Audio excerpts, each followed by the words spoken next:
Ignition sequence start.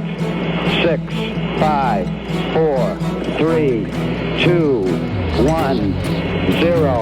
Liftoff. We have a liftoff.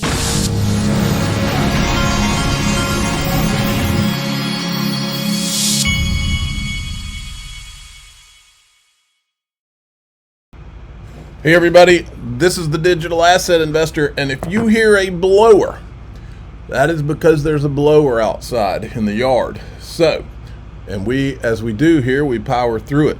Now, just a reminder, we're going to be talking XRP price and where everybody thinks this thing's going and where I think it's going in the group. You can join by going to daixrp.com, which is the Patreon, or you can join right here below any of my YouTube videos by clicking the join button, or you can subscribe through X to join.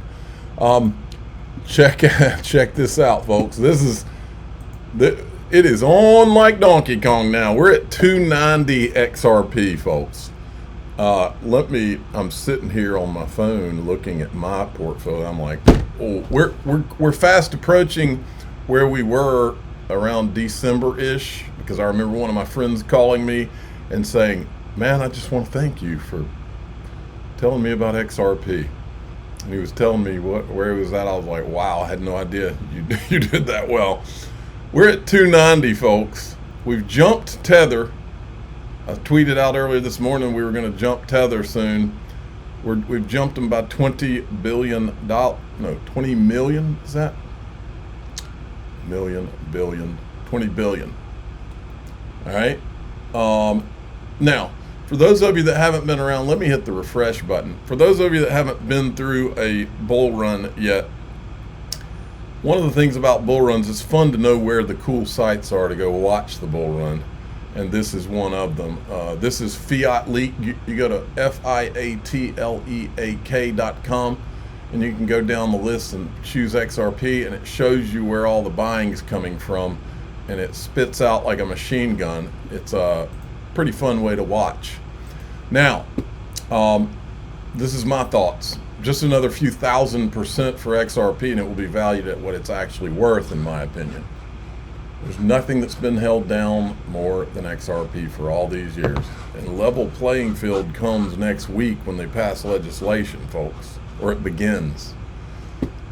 That's why I think all the buying is going on. But I don't want to cover this without reminding you about the bigger picture. This was never about green candles. It was never about the prototyping, which is what I think cartoon monkeys were, and ICOs and all that. This was about replacing the petrodollar system and preventing World War III. And I think I don't think it's a coincidence that all of this has been timed the way it has been. Jim Rickards was on the, what's the name of her show? Danielle Cambone. He was on her show with her, and listen to it. Remember, this guy he's been consulting with 3-letter agencies for all these years. I think they sat in rooms and planned all of this, folks. Not a doubt in my mind. So the dollar's going down. It has been going down for about 6 months. It's down against the euro, Swiss franc, other major currencies. That's just a fact. The worst time since President Nixon. Since 1973, and we all know what happened after that, which was the petrodollar accord in 1974. And that was involved in certain ways. So the dollar's going down. So here's what I would say. First of all, so from that's a fact, right? Like you say, you're entitled to your opinions, but you don't get your own facts. That's a fact. But what is it? Just so you know, the petrodollar was an agreement to get Saudi Arabia to make everybody buy the oil with U.S. dollars. So if you take a step back and you look at what's going on in crypto, they're creating all these private entities to buy U.S. treasuries, which accomplishes the same thing. And how do you create all these stable coins? You create them on ledgers like the XRP ledger. It's all coming together. So the narrative that's spun out of it is, this is the end of the dollar, people are getting out of the dollars, the end of the role of the dollars, reserve currency is the great reset. It's all nonsense. The dollar decline is being engineered by the Treasury. This is part of the Mar-a-Lago Accord that Steve Moran wrote about last November. if you're up for a 24-page On purpose. on purpose, exactly. So now, when has this been done before? Twice. Richard Nixon, Henry Kissinger, Bill Simon, Jerry Parsky, and others engineered the decline of the dollar at the Smithsonian Accord in 1971, in December 1971, and then it played out over the following years. And that's when gold took off. The Arabs were worried about it, and we engineered the petrodollar accord, which locked in the role of the dollar ever since. And the dollar's been up and down, but as the leading reserve currency that you need, it was a very simple concept, which is, hey, the whole world needs oil. So if you price oil in dollars, that means the whole world needs dollars. Simple transitive law. And now the whole world's going to need stable coins. And what's going to bridge a lot of that? And it's, like I said, that's been true ever since. Now, there have been up and downs. When was this second time that the United States government engineered a dollar devaluation? It was 1985, James Baker and the Plaza Accord. In 1985, the dollar was at an all-time high. If you use there are a lot of dollar indices. There's Dixie and Bloomberg and Wall Street Journal. They use Dixie, etc. But there's the Federal Reserve Board has an all-country. Let me remind you, in the midst of everything that's going on right now, Bo Hines, the guy that's on the president's crypto council, said that this market, just with stablecoin legislation that's going to happen next week, just with that, goes to 15 to 20. Everything you're seeing today is with 3.69 trillion. Now, what happens when that's 15 to 20? It's not hard to figure out, folks.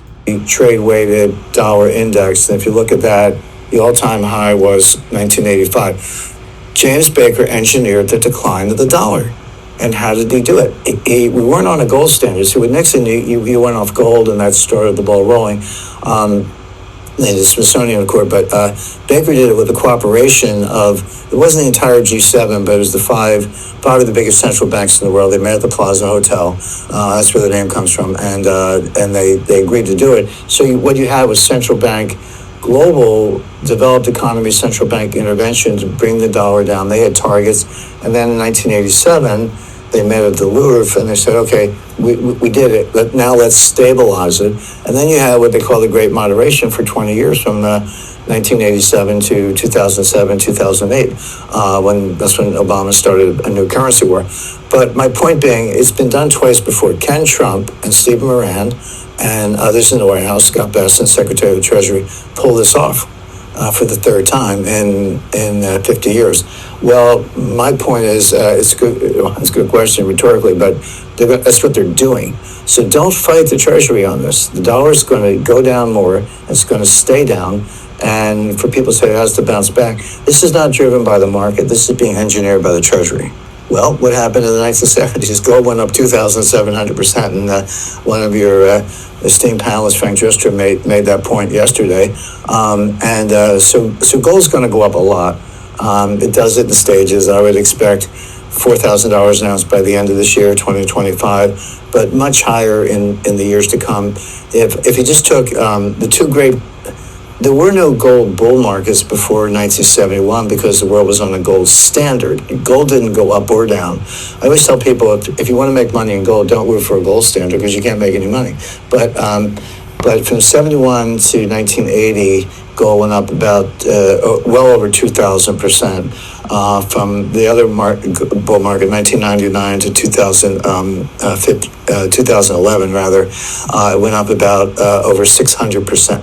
So if you just take a simple average of those two bull markets, you would say that this has two things. This has years to run, and gold doubling is nice. I love it, but it's probably going to go up maybe 5 or 10 times. So you'll see gold in well over $10,000 in the not too distant future, but short run $4,000. Well over $10,000. I believe that.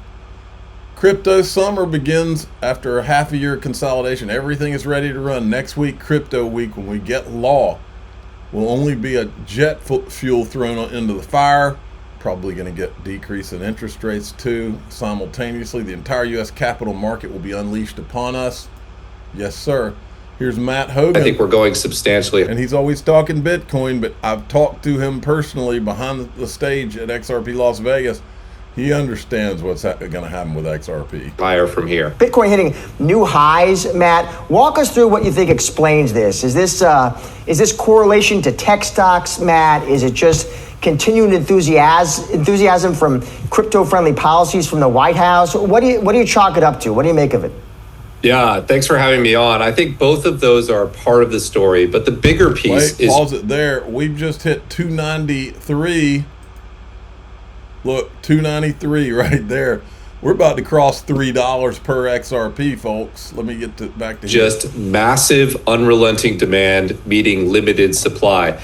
We're seeing companies buying huge amounts of Bitcoin and ETFs purchasing huge amounts of Bitcoin, and there's just not that much Bitcoin to go around. I'll mention in the last 30 days, we've seen Bitcoin ETFs acquire $5.2 billion of Bitcoin. That represents institutional investors making a giant allocation to this space. We see that trend continuing. And with the limited supply of Bitcoin, it's just forcing the price up. I think we're detaching from $100,000, and I think we're going substantially higher from here. When you say substantially higher, Matt, give me some bogeys to watch. Yeah, absolutely. I think once we break the gravity of around $100,000, where we've been trading in and out of for the last 6 months, I think it's sort of anyone's guess where we go. Here at Bitwise, we expect Bitcoin to top $200,000 by the end of the year, which I know sounds like a very large number, but the flows we're seeing from institutional investors and corporations are really significant. They're accelerating, not slowing down, and I think they're going to force that price substantially higher. I'm telling you, you're about to sit. We're just so you know, we're up basically 20% on the day on XRP. This is a massive day. Don't forget, 2:30, John Deaton is going to explain it to everyone why all these people that are trying to lie and spread fear about what's really going on with Link 2. He's gonna tell you the truth about things. Truth, I know it's tough for some of the people that live to lie, but the truth will be coming out at 2:30 today. To watch his live stream. Upbit 2.37 billion in volume on the hour. Look at this from Smoke. Let's talk XRP price with documentation, of course. As XRP actively integrates with the banking industry, the deflationary characteristics of XRP will decrease its supply, causing its price to rise. Wait till the world realizes that. And then he's got this. Ripple's business model relies on the idea that demand for XRP will increase its price and make it better for payments. Okay, we're going to go to daixrp.com, the Patreon. We're also going to, you can also join through YouTube. Click the join button below any of my YouTube videos. We're going to talk about XRP price and where we think this is going. I'm also going to show you the bigger picture of this has all really been about. Right over the target. We've been right all along, and they've tried to tear us to pieces all the way while they said we were hyping and speculating and all this crap. But we had the guts to say, I don't care what you say, we're going to tell the people anyway. I'm the digital asset investor. I'm not an investment advisor. This is for entertainment purposes only. Please subscribe, hit the like button, tell your friends and family. Away we